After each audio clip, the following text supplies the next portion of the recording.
Hey, what is up, guys? Danny here from Wheel Warriors. Look, I talk a lot about my motto being independence through strength. And maybe that means a lot to you, maybe it doesn't, but I just wanted to show you what it actually means to me when I look at my independence goals and actually translate them and plan them out. So by the end of this year, I'd like to be doing vehicle transfers independently into the driver's seat, ready for when I finally get my own car. I'd like to be able to do a chin up with my chair strapped to me. I haven't seen any complete C6 complete quads do that. Maybe there are some about that have, but I haven't. So that's something that I feel is a pretty lofty goal. And also want to work on my pushing endurance. This is sort of it's not a priority goal for me, right? It'd be nice, but it's not a huge priority. It's just something that I bear in the back of mind while I think about this. So when we look at it, there are a few different components. So first is technique. So to be able to do a car transfer and to be able to do a pull-up, I need to know how to do them, and the only way to know how to do them is to practice them. So at the moment, I transfer into the passenger seat of a car pretty frequently. My partner and I go out every weekend pretty much, so I get practice there. I go out through the week doing various things as well, so I get practice there. Obviously it's going to be the opposite side to when I'm transferring myself, so it's going to be a little bit different. But once I actually have my own car that's set up for me to do transfers, then I'll be practicing there. Also, pull-ups. So there's various ways using resistance bands and that sort of things where you can actually do like assisted pull-ups, basically, just to get used to the motion and movement and all that sort of thing. Don't get me wrong, the majority of the pull-ups is going to come down to strength, but obviously when you're lifting yourself up in the air in your chair, it's going to feel a bit weird, and it would be nice to have a gauge on that. So I'm going to come back to strength and endurance, but the other thing is just assistive technology. So I'm going to be getting a new chair. My current chair I've outgrown it basically. It's massive, it's clunky, it's heavy. I'm moving away from power assist wheels, going to some standard wheels to make it nice and light, for driving, transferring, making it easy to move around when my partner and I want to go traveling, all that sort of thing. It's just much nicer to have a nice light chair. And when push assist wheels weigh like 7.5 kilos or whatever that is in pounds, like I don't know, 16, 17 pounds each, it adds up. So there's like over 30 pounds or over 15 kilos just in my wheels.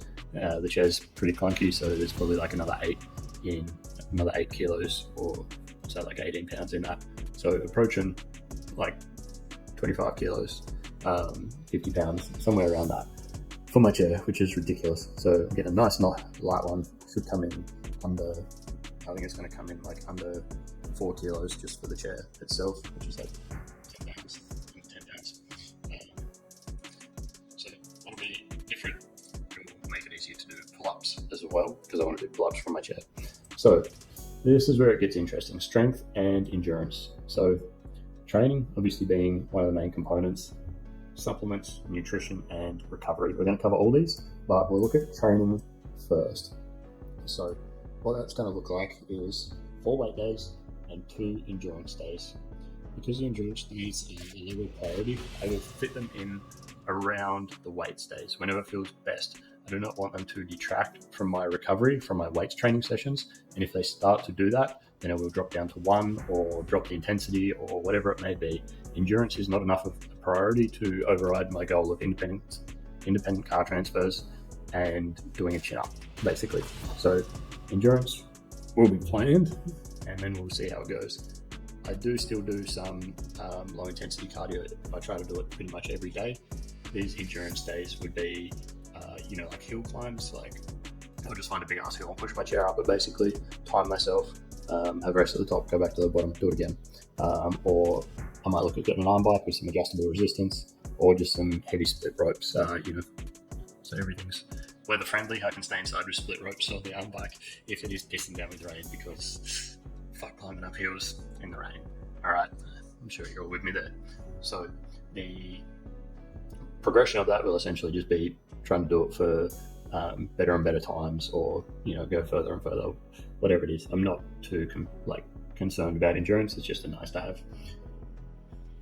I will be doing 4 weights days. So I've done a video on this previously on my YouTube channel where I talk about how to actually build yourself out a routine as a wheelchair user, depending on your goals and time and everything. So I've used the principles in that to create 4 weight training days for myself. There'll be vertical push, vertical pull, horizontal push, and horizontal pull. So maybe something like Monday, Tuesday, Thursday, Friday, something like that. I pretty much try and have Saturdays off, so that's date day for my partner and I, so I do not want to fuck with that. I enjoy them very much, and I'm certain she does too, so they will be a priority. So yeah, probably a Monday vertical push, Tuesday vertical pull, Thursday horizontal push, Friday horizontal pull, or I might swap them out a little bit, but something like that. So the exercises that I've chosen, compounds are here. So for the compounds, we've got overhead press, to hit them shoulders, pull down, because this is what's going to lead to a chin up essentially. It's the closest I can get without actually doing it. Then the rickshaw, because this has the most direct translation to transferring. Essentially, rickshaw is the absolute closest thing you can get to transferring without actually doing it. It's going to let you build the strength that you need. Hands down, rickshaw's the best thing ever, in my opinion. And then single arm row. And the reason I've gone for single arm is because I have no core. So if I try and row with both arms at once, I'm just going to pull myself over, and I don't want to do that. I want to be able to load my muscle up as much as possible by hooking my arm around the back of my chair and actually locking in, and just really being able to get a good stretch and load that muscle up. So a single arm row isn't something that I would normally say is a compound lift, but for the purposes of this, that's what I've gone with. So the compound movements are basically what I'll be trying to drive the most progress on. We'll get onto that over here in a sec.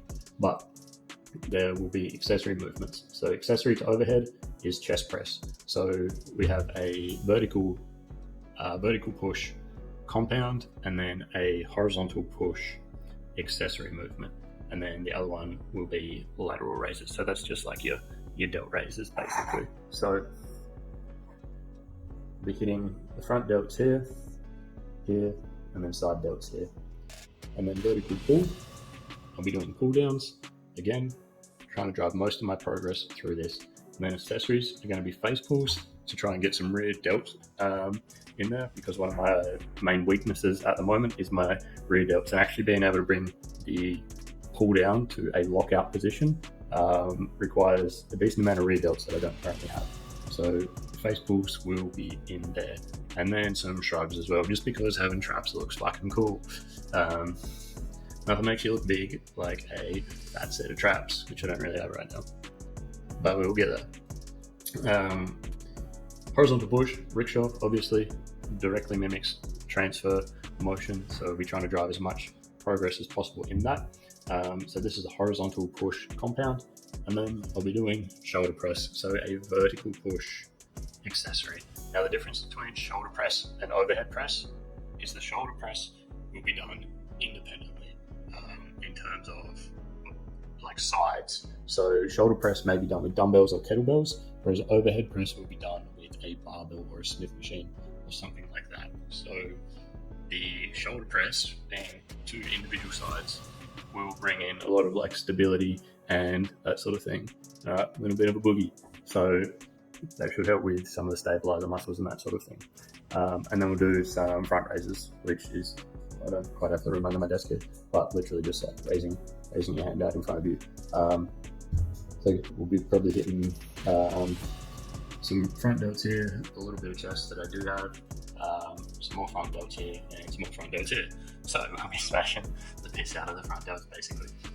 Horizontal pull day will be, like I said, single arm row, trying to drive a lot of progress through that, and then single arm pull down. So same logic applies with the overhead press and the shoulder press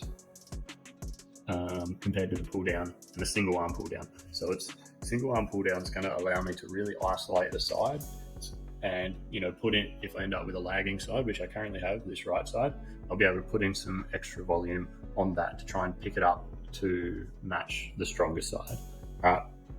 And then curls, because same as shrugs, everyone loves having big set of pipes. So that's why they're there. Progression.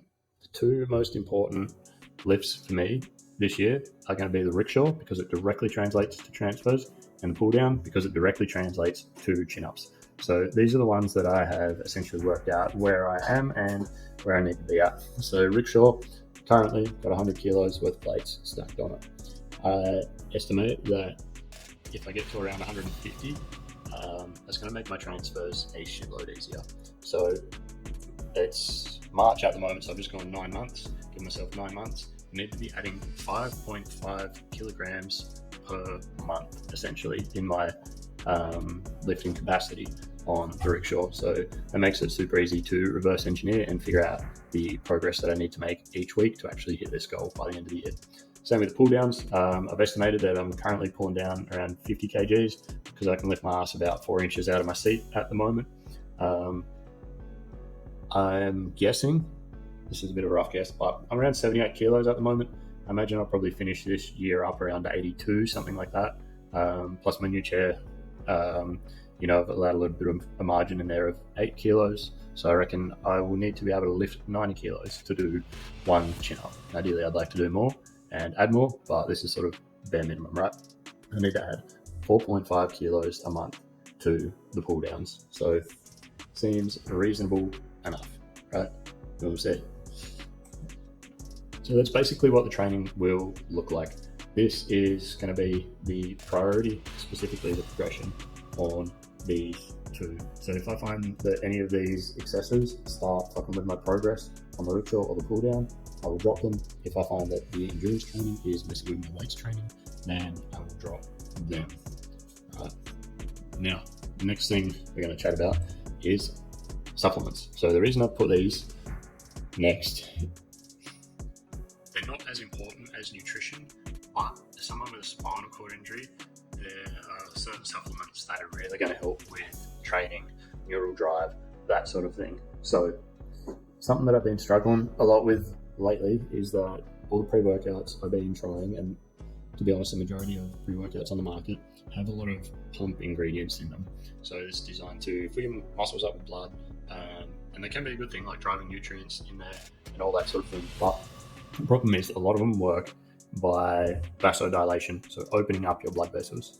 As someone who struggles a lot with low blood pressure, like you'll see me wriggling around all the time like this, trying to get it to come up, pump products are counterproductive to maximum output for me when it comes to training. Basically, like, you know what it's like when your blood pressure drops and you're dizzy and woozy and whatever. It's fucking hard to go and hit a top set in the gym when you feel like you're about to pass out. And a lot of the pump products around, although they're awesome for able-bodied people, not so much for someone that struggles with, like orthostatic hypertension, essentially low blood pressure. So I'll be avoiding them. I will be using caffeine because I love the shit. Who doesn't? Honestly, caffeine's a relatively benign stimulant. I'll try not to get too overly reliant on it, but the truth is sometimes I do. Sometimes I sleep like shit. I do a lot of work, and I'm going to be trying to get all these workouts and that sort of thing in on top. So I probably will end up leaning on caffeine pretty heavily, which kind of sucks, but if you have goals, sometimes you just got to do what needs to be done. I'm not saying it's healthy, I'm not saying it's good, anything like that. It's just the reality of what will probably happen. Creatine, big fan of creatine. Has been proven time and time again to be one of the most effective supplements you can take for strength. So I will be definitely using creatine. Choline this is one to be careful with, right? So if you take something like oxybutyn, for example, anti-spasmodic drug, essentially, the way that works is by blocking acetylcholine receptors, basically, which works well for stopping bladder spasms. The problem with that is acetylcholine does a shitload of stuff. It is essentially the messenger that goes from your nerves to your muscles saying contract. All right, so when you knock out that messenger, it works awesome for stopping your bladder spasms, but it also makes you weaker. It slows down like your gut motility. It's been linked to dementia, like all sorts of neurodegenerative shit, basically. So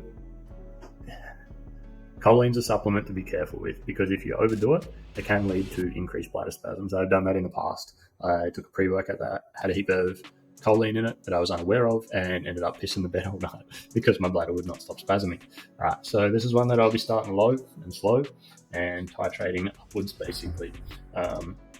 But yeah, choline is another one that's sort of reasonably well established, and the reason that I'll be using it is to increase that neurological drive, because when you are neurologically lacking, you sort of need all the signaling that you can get. I'll be using sodium pre-workout as well, because it volumizes the blood and actually causes a transient increase in blood pressure.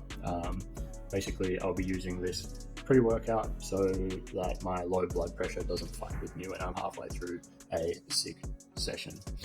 So that'll basically be my pre-workout stack. Will be caffeine, creatine, choline, and sodium. And I'll probably chop and change that through the year, but that's essentially the basics of what I'll be doing in terms of supplementation. I'm not a huge fan of protein supplements anymore. I'd rather get it from food these days, but over the year I'm going to have to increase the calories to sort of keep up with the strength gains. So I may get to a point where I do need to lean a bit more heavily on protein supplements and just liquid foods in general, basically, because as someone with gastroparesis, like a paralyzed gastrointestinal tract, stomach, intestines, all that sort of thing, if you put too much food volume in there, it doesn't know what the fuck to do with it, and that's when you end up all bloated, feeling full all the time. You end up gassy, like taking ages to have a shit every morning, and that's just not really what I want. So I basically get as much as I can from real food, and then look to supplements to make up the rest. So that brings me to nutrition. This is going to be reasonably simple. I just want to be in a caloric surplus. This will be a pretty minor one to start with, around 200 calorie, like 1 to 200 calorie surplus, and then sort of titrate up as I start adding in volume and adding weight and all that sort of thing. But just want to keep it nice and low, because I want enough runway to essentially stay in a mild surplus for the next 9 months. I don't want to go too hard and get fat and then have to cut and then go back and forth like that. I don't want that. So I'm just staying in a mild surplus. Probably maximum will be like a 300 calorie surplus. See how things go. And the way I've calculated this is based on my injury level modifiers, which I've also made a YouTube video about how to calculate calories if you are a wheelchair user. So you can check that out on my YouTube channel as well. And then just sufficient protein, which for me, I'll be shooting for around 150 grams a day. Honestly, when you're in a surplus, you can get away with less protein. Protein is very muscle sparing, but when you're in a calorie surplus, you don't really need the muscle sparing effects, to be honest. So I just keep protein around 150 grams a day, basically, see how I feel. And then sufficient micronutrients. So that just means like eating actual decent food. So I'll probably be eating some stuff like beef liver, getting like all the B vitamins and all that sort of thing from that. Probably pop in a multivitamin like I normally do. Some omega-3 capsules, like some magnesium, all that sort of thing. Basically, just trying to hit those micronutrients, make sure there's no deficiencies, essentially. Nutrition can get a lot more complicated. If you want to learn about all this stuff, by the way, you can come and join Wheel Warriors. I cover it all in there in depth. There is a lot to it, but just touching on it at the moment. And then recovery. So got to cause sufficient stress on the muscle to make force an adaptation, basically. Then supply enough calories to actually feed the repair of the muscle to fortify that adaptation, basically. And then we need sufficient time to recover. So this is when the nutrition is actually doing its job of repairing the muscle and creating that adaptation. So I'm going to be shooting for 8 hours sleep, which as a quad, honestly, it's pretty damn hard. My legs like to throw themselves around at night, just randomly. Some nights they'll just want to have a little dance party without me, Shame they can't do it through the fucking day when I'd like to stand up. But anyway, they make it pretty hard to sleep sometimes. I normally take 5 mgs of Diaz before bed, just try and chill them out. I take 3 milligrams of melatonin, and I take my magnesium before bed as well, just to try and relax everything as much as possible. Sleep in a nice, cool room. We sleep a lot better when it's cool, and basically have the room as dark as possible. Remove as many light sources as I can. So just try and prioritize good, high quality sleep. I'll be keeping my hormones in check, so I'm on TRT, testosterone replacement therapy, which I also have a video on my YouTube channel already, but I'll just be managing that by getting bloods, making sure everything's in order, essentially everything's in a good range. And then stress management, because being in a constant state of high stress is really counterproductive to recovery. All right, so a big thing for me is knowing when to stop working. I will just get up first thing in the morning, start working, and then work till like 10, 11, 12, given the opportunity. And that's something that I need to stop, and I need to schedule. I need to schedule time for rest and schedule away time from work to manage stress. And then also just doing shit that I enjoy.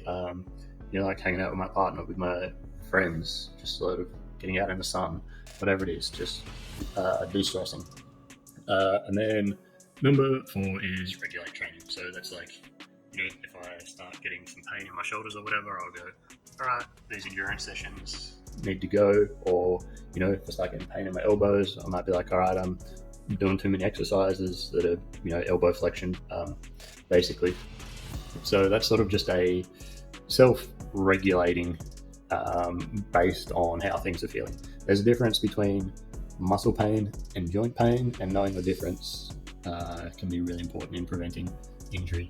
So I know I've covered a shitload, but I talk about independence through strength a lot, and I want to show you what it actually looks like in real life and planning independent goals. So probably could have made this a lot longer. Like, there's a lot of other shit to consider, like even like with my new chair, what I'll put on that, like how I'll keep it lightweight, how it's set up, blah, blah, blah, what sort of car I'll be getting, what the transfer setup will look like, all that sort of thing. But this is basically what my next 9 months looks like to get to an independent driver's seat transfer, chin up, and increasing my pushing endurance. It's going to be a lot of cool side effects and benefits along the way. It's going to be a lot of fun times along the way. I love training. I'm going to be going back to my old gym soon, which I really like. I'm kind of bored of training at home, to be honest. But yeah, a lot of cool shit coming up this year. But this is basically the plan. This is what it looks like, and this is how I go about actually planning independence through strength. If you have made it this far, thank you for watching. I hope you got a lot out of this. And if you'd like to learn more, feel free to check out Wheel Warriors. We can go even more in depth and help you set up this sort of thing for yourself. Thank you.